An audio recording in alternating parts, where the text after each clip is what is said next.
What's up, my friend? Palibagong araw na naman at magandang araw sa inyo, mga friends. Walang ganap ngayong araw na to, my friend, kaya nakahiga tayo. Kaya babangon na tayo para kumain na, my friend.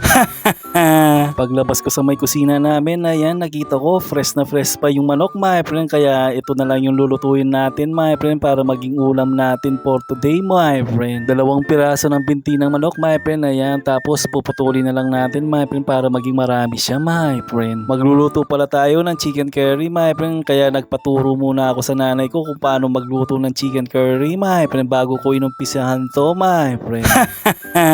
Hindi naman talaga tayo marunong magluto. Minsan nanonood lang tayo sa YouTube kung paano magluto, my friend. Ang alam ko lang dating iluto, my friend, yung magprito lang ng itlog, my friend, at saka ng tuyo, my friend. Okay na yun, sapat na. Kaya minsan kapag nagluluto tayo ng may sarsa, my friend, nakakalimutan ko pa yung ibang putahe niya, my friend.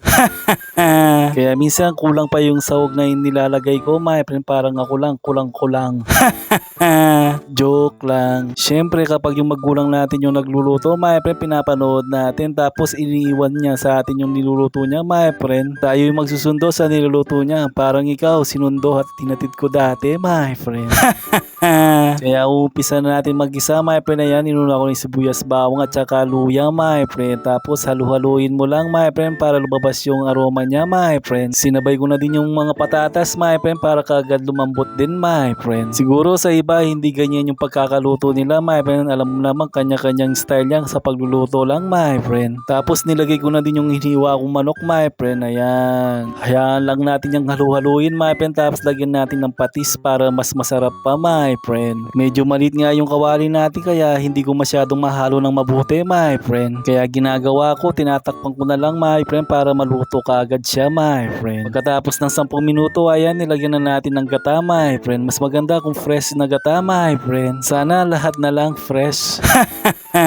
Joke lang. At para magkalasa yung chicken curry natin, my friend, nilagyan ko ng pamintang durog at saka ng chicken powder, my friend. Tapos magic sarap, my friend. Imekos-mekos mo lang yan para lumitaw yung kulay ng chicken curry, my friend. Parang yung kaibigan mo, lumilitaw na yung tunay na kulay niya, my friend.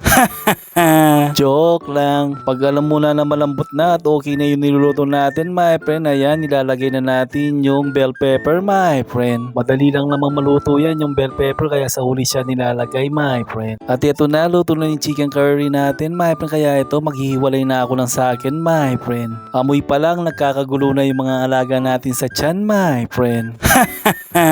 Parang yung ex ko, ginulo yung mundo ko, hindi na ako binalikan. At nilagyan ko lang konting sili yung chicken curry ko, my friend, para medyo may anghang, my friend. Parang yung ex ko lang, sobrang anghang nung binigay ko yung pagmamahal ko sa kanya. Joke lang. Kahit na first time natin magluto ng ganito, my friend, okay naman yung pagkakaluto, my friend. Naisip ko kasing iluto tong chicken curry na to kasi nakakasawa ng laging adobo, my friend. Parang yung ex mo, paulit-ulit lang na binabanggit na mahal ka niya.